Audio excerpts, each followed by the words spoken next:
Alright, I am going to explain why drills pop.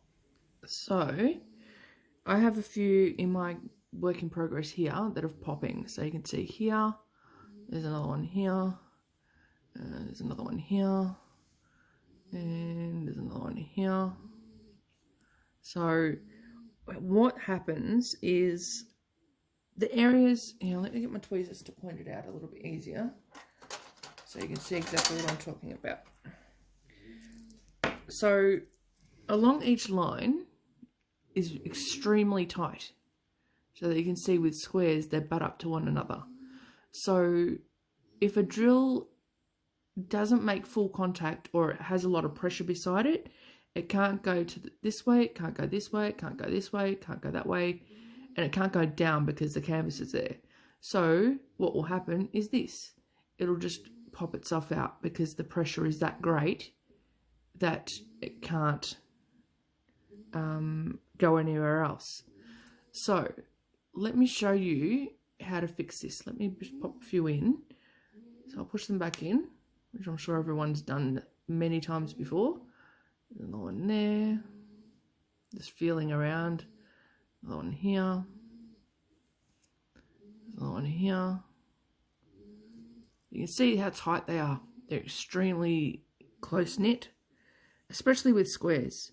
So you're going to see a lot of popping and that sort of thing when drills are either bad quality, where they have the little dimples underneath and there's no contact space, and I think there's some in this kit that I can show as well, or there's the pressure between them like I've got here.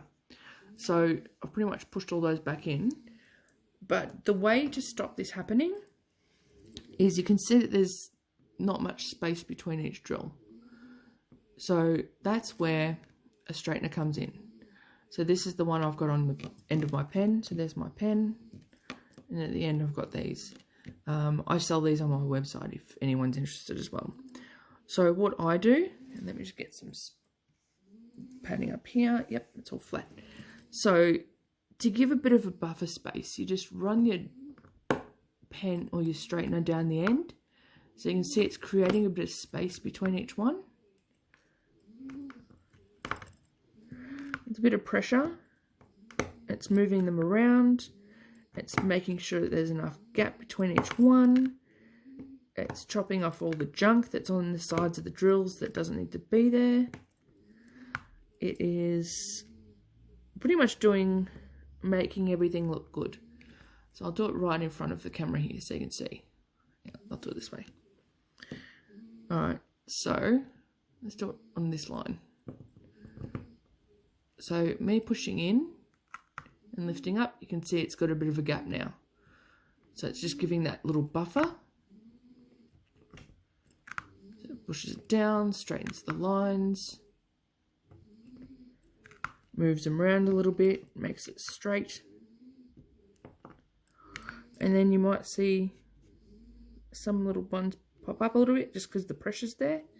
But what you'll also see on the straightener, I'm not sure if you can see it on mine, is the stuff that's just come off. Hang on, it's focusing properly.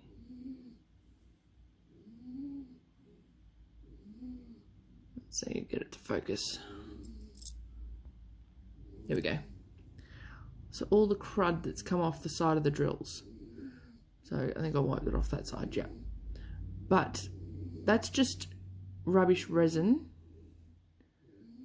that doesn't need to be there. Because you want the drill itself, not the rubbish. So let me just show you again. Let's see, I'll do it here. So I'm just creating a little bit of a line. Oh, one of the drills popped off. That's okay. Put that back on. And like I said, this drill kit is pretty rubbish. I'll show you why in a minute. If I can find one of the drills that is pretty bad quality. Hang on. I normally pull them out. So you'll see this is also why drills pop.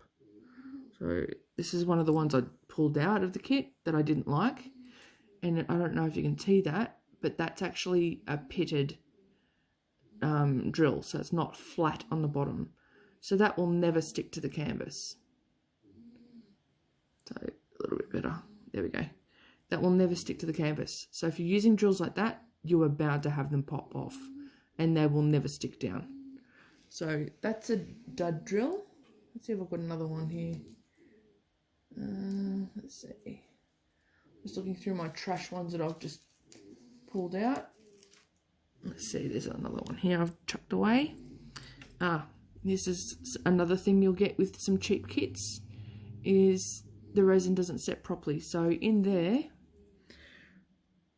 that there is a hole. I don't know if you can tell. Let's see, I'll show you what I mean. So you can see that's a hole. So you take them out as well. But that's flat on that side. Yeah, let me use a tweezer, it's probably a good idea. So you can see that side is flat. That side is pitted. So that's junk. You don't want those in your kits. And you will normally get that on the cheap and nasty kits. I got this kit from, where did I get this one from? AliExpress. And yeah, it's a junk one. So one of the colours in this is actually really bad. Let me see if I can find it. Here we go. This is the colour 580. So if I open this up and put a few in my tray, yeah, let's have a look. That's just a small handful. You can see a lot of these are going to be bad news. So you've got there's one stuck together. There's ones that aren't quite flat. It's still usable, but some that are just, so that one there is somewhat okay. Let's have a look.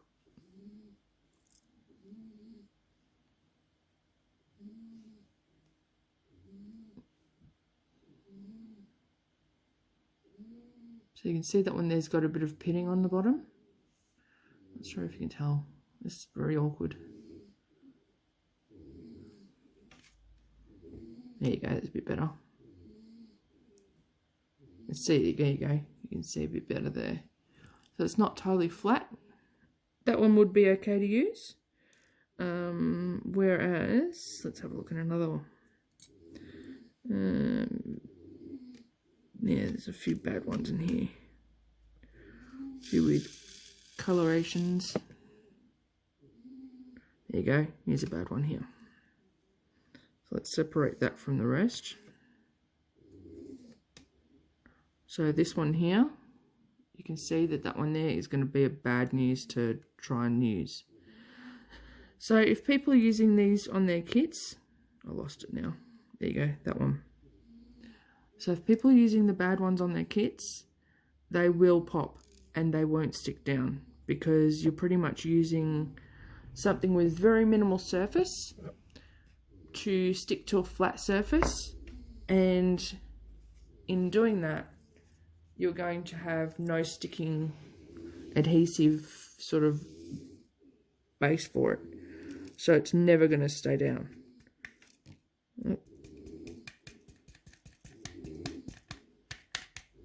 I'll deal with that later. A few spare ones that just fell out. Alright, so in saying that, now you can see why drills pop. So it'll be the pressure that's on the canvas between the drills, and that's where you need a good straightener to help give a bit of buffer for them. Oh, here you go. Here's that other drill that I've missed. I'll put that in my tray so I can pick it up properly.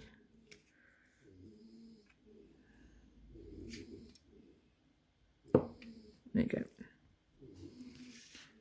So you can see there that even I get them myself. It's very common. The lower value kit and the lower value drill, you'll have different sizes. They don't size them correctly. So you'll have ones that are too small or too big. But yeah, you just go through with a straightener and tidy up any lines. I'll try and do as much as I can. See, like you see, I've done it here. Bit of movement here. So, but yeah, they just move around a little bit, give them a bit of space to breathe. Think of it as like, I think it sounds gross, but think of it as like popping a pimple. The only way it can happen is you put pressure on it, and it just wants to pop out. So, same with the drills. They have no space to move between them, especially with square kits, because they're just so tightly compacted together. They've got no room to move. So, something to think about when you're talking about kits and when you're dealing with popping drills. Have a look at the quality of the drill. Have a look at how tightly packed they are together. Like if they're super tight, you need to create a bit of space between the drills. So that's where a straightener comes in. And yeah, you just need to make sure that the quality of the canvas, the quality of the drill size, make sure that there's no caving on the inside of the drill, so you can actually make sure everything's stuck together and it's stuck down.